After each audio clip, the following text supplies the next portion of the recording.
y todas, quiero agradecerles la invitación a estar acá, a compartir esta mesa con Rafael y con Sergio. Un tema que, por supuesto, que tiene una actualidad, un nivel de actualidad enorme, que está en la primera línea de la discusión hoy en la Argentina, de la discusión urbano-ambiental en la Argentina. Así que, muy agradecido, muy complacido por la invitación. Gracias, Alejandra, por invitarme y a la PDH, a Techo, etc. Bueno, yo elegí situarme en la perspectiva de la política pública territorial, porque, conociendo un poquito lo que trabaja Rafael, que dicho sea de paso acaba de hacer una presentación extraordinariamente didáctica, extraordinariamente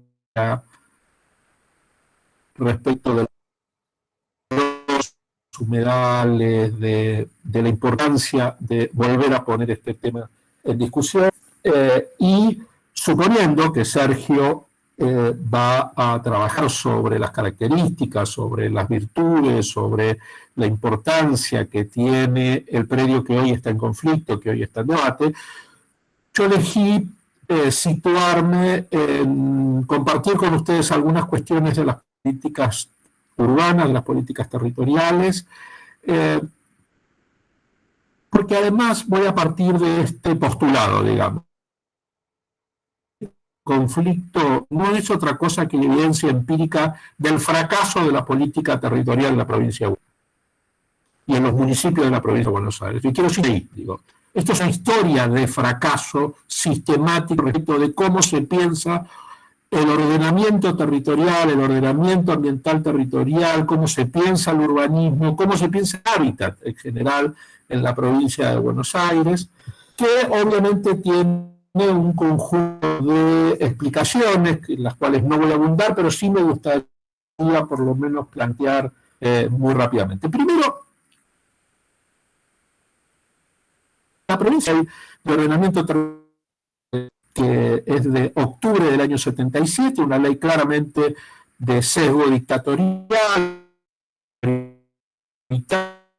tecnocrática absolutamente, de ese tecnocracismo, de esa mirada tecnocrática sobre el territorio que básicamente impregnó no solamente una etapa, sigue impregnando hasta el día de hoy, y esto que estamos discutiendo hoy es otra cosa que una evidencia de eso, sigue impregnando en esta idea de que si efectivamente tengo un espacio vacío, eso hay que llenarlo, porque si está vacío no sirve. Por lo tanto, si hay que llenarlo con, si ese mercado lo llena con lo que sea, con barrios privados, con centros logísticos, etcétera, porque Alejandro mostró San Sebastián, pero podríamos mostrar centros logísticos completos. Eduardo, sí, los humedales, centros logísticos y parques. ¿Querés probar apagando la cámara a ver si te escuchamos un poquito mejor?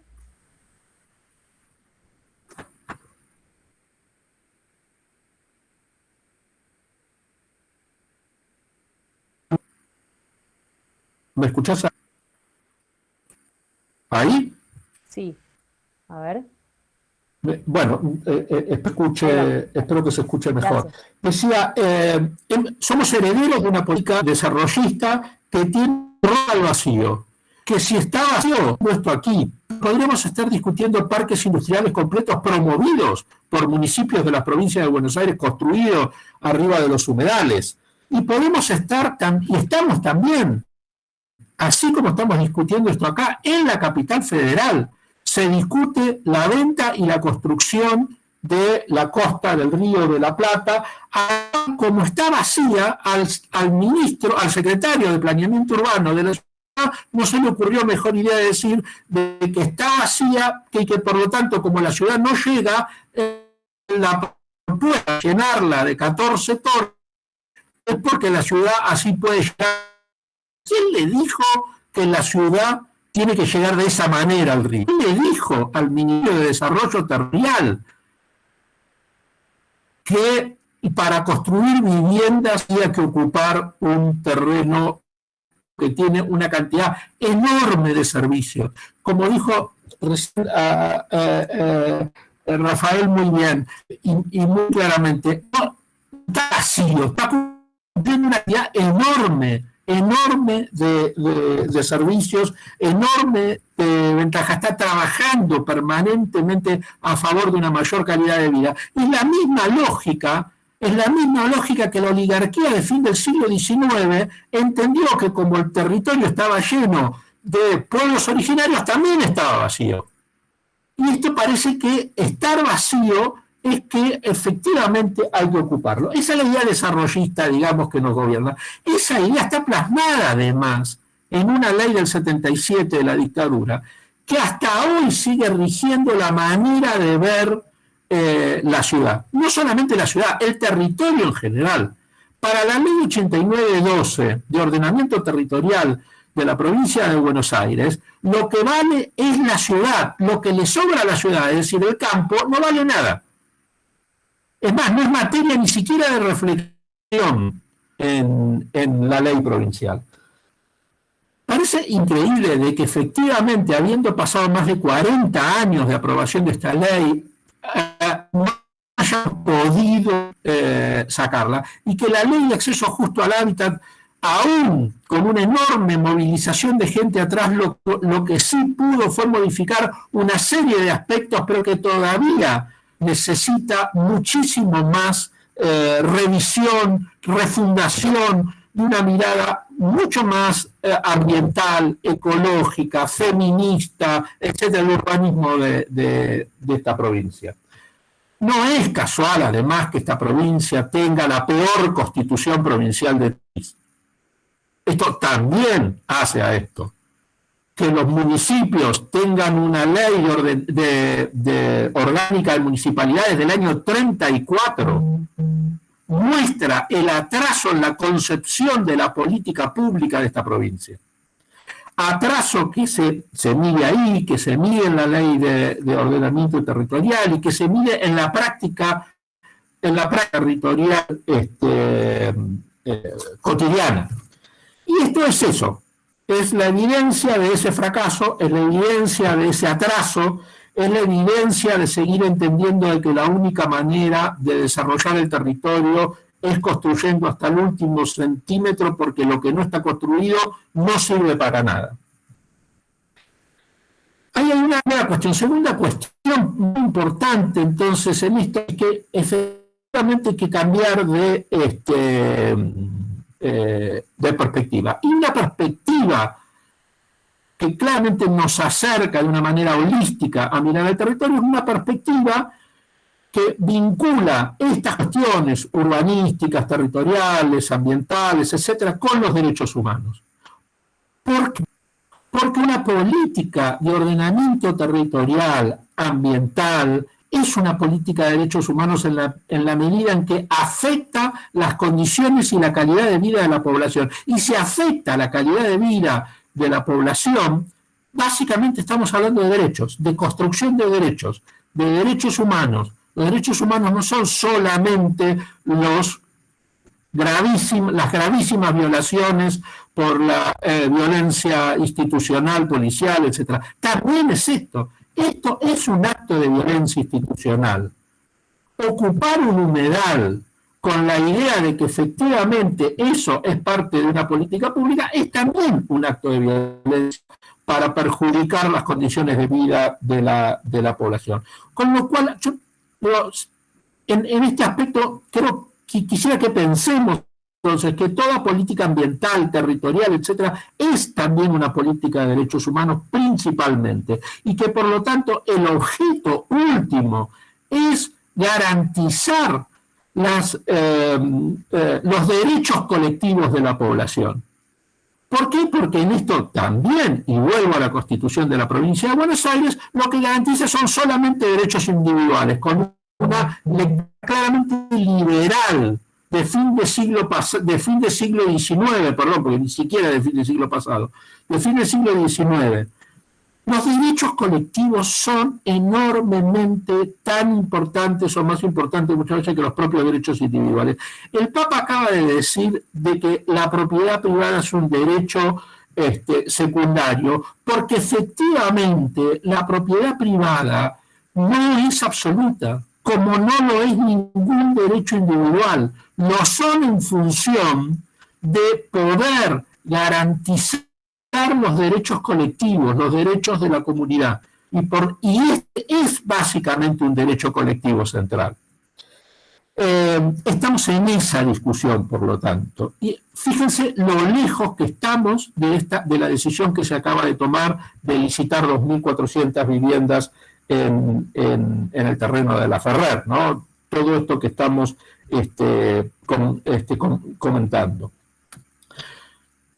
Esto nos lleva a otra cuestión muy importante, que es romper la trampa de la dicotomía ambiente sí, viviendas no, viviendas sí, ambiente sí. Creo que Beatriz, me parece, que se refirió hace un minuto atrás a ello. Una trampa feroz donde claramente los mejores alumnos de la Cámara Argentina de la Construcción nos quieren poner. Porque esta decisión no es del Ministerio de Desarrollo Territorial, no es de la Municipalidad de La Matanza, esto es una decisión de la Cámara Argentina de la Construcción, tengámoslo claro, que le ordena al Ministerio y a la Municipalidad que ahí tiene que haber 2.400 viviendas.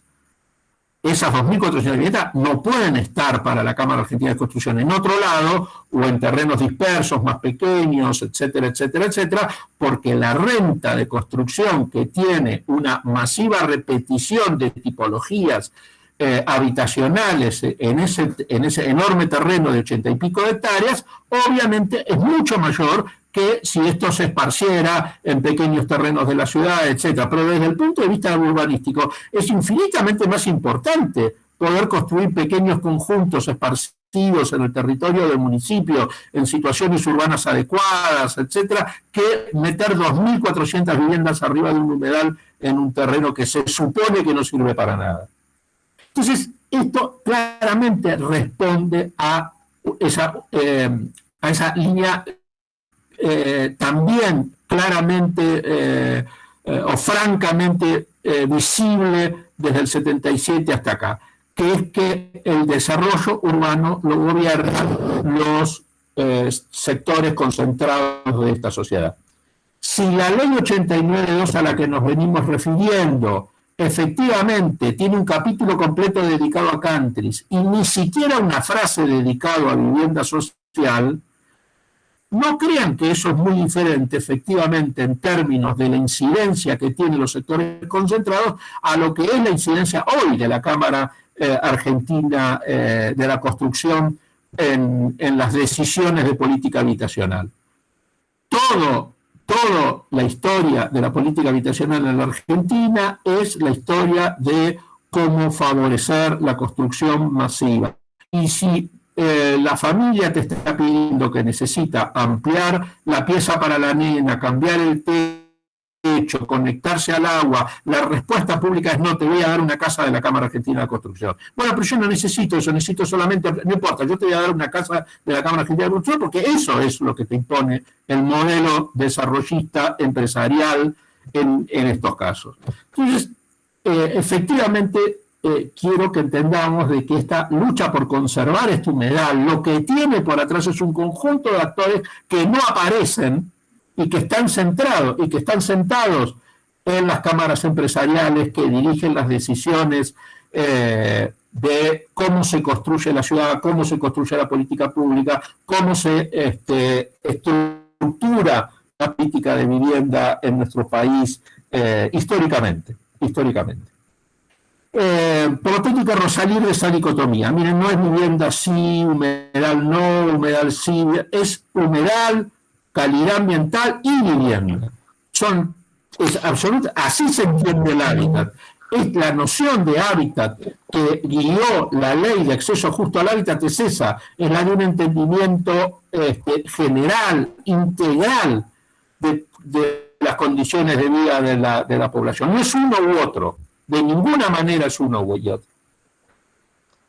Por último, quisiera decir dos cuestiones que están vinculadas a la política territorial y a la vivienda, o desvinculadas, mejor dicho, y en la cual también la ley de acceso justo al hábitat, en la cual muchas organizaciones, algunas de las cuales están aquí hoy, han tenido una acción muy importante, un papel muy relevante, que es la cuestión de la participación social. La participación social entendida como el mecanismo que ayuda a construir decisiones más democráticas y más sabias también. Y más sabias en términos en que construir un espacio de articulación entre Estado y sociedad civil obviamente, es la clave básicamente para construir una mejor política ambiental, una mejor política de vivienda, una mejor política urbana. Es en esa clave en la que tenemos que entender. Y la ley de acceso justo al hábitat hace en su artículo 57 obligatoria la participación social frente a estas cuestiones.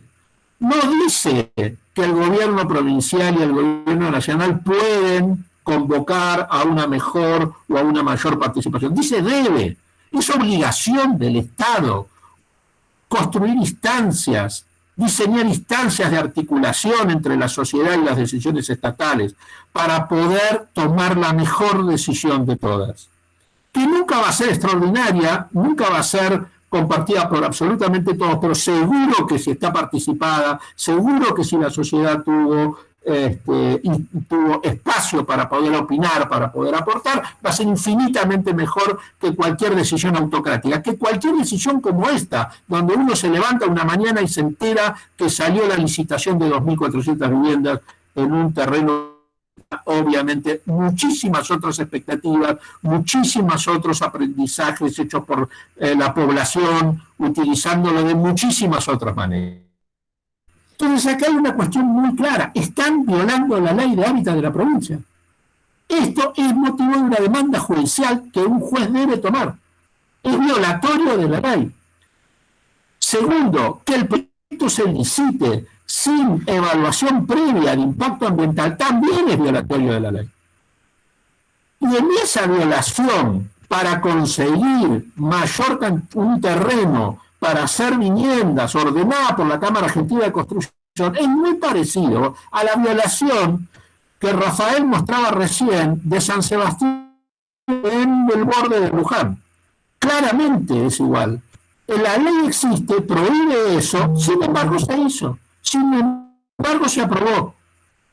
Por lo tanto, ahí es donde adquiere de una manera, ahí es donde adquiere tremenda importancia social, política, de construcción democrática la participación social, el control social sobre las decisiones, la exigencia del cumplimiento de la ley, la exigencia del cumplimiento de estudios. ¿Cuál es el problema de haber encargado, de haber tenido que elaborar antes las evaluaciones de impacto ambiental de un proyecto como este? Ninguno.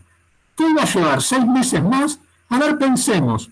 Toda decisión en el territorio, de construcción física en el territorio, tiene una enorme perdurabilidad. La Plaza de Mayo está ahí desde que se fundó en Buenos Aires y va a seguir estando. Y el día que se construyan las 2.400 viviendas, no es que las van a poder sacar si dentro de 5 años se dan cuenta que se equivocaron. Va a estar para toda la vida. Con lo cual, tomarse 6, 7 meses más para hacer los análisis y discutir con la población democráticamente estas decisiones, claramente no es motivo, si es que no hay una elección cerca, no es motivo para no hacerla. No se puede argumentar de que esto lleva más tiempo cuando el resultado de esas decisiones va a perdurar durante toda la historia de la ciudad. Y va a perdurar, como ya vimos por lo que mostró Rafael y por lo que seguramente va a mostrar Sergio, y he visto en todas las publicaciones y en las discusiones hasta ahora, muy importante entonces tener en cuenta que la participación es un elemento clave para poder mejorar, para poder hacer más sana una política pública. Muchas gracias. Muchísimas gracias, Eduardo. Ya tenemos un montón de comentarios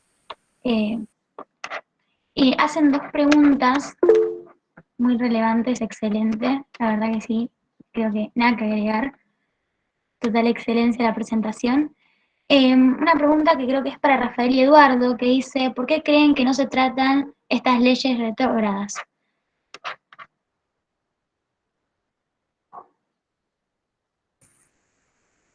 Yo tengo una respuesta muy corta. Si estamos hablando de la modificación de la ley de ordenamiento territorial, Martina.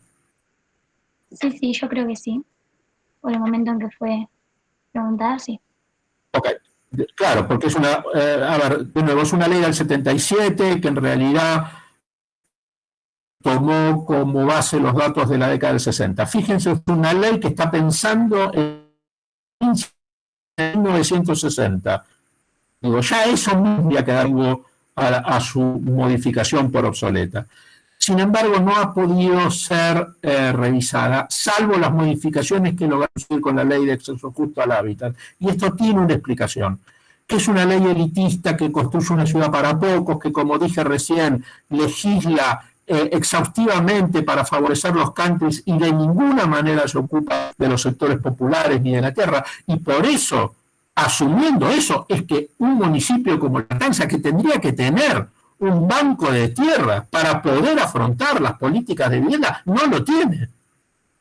No, y efectivamente es herencia justamente de ese urbanismo burocrático, de ese urbanismo burocratizado que caricaturizamos siempre con el director o la directora de planeamiento sentado esperando que venga el expediente para sellarlo, para decir sí, no, etcétera. Ese es el urbanismo que tiene esta provincia. Ese es el urbanismo implantado por la dictadura en el 77. Pero lamentablemente ese es el urbanismo de la mayoría de los municipios de esta provincia.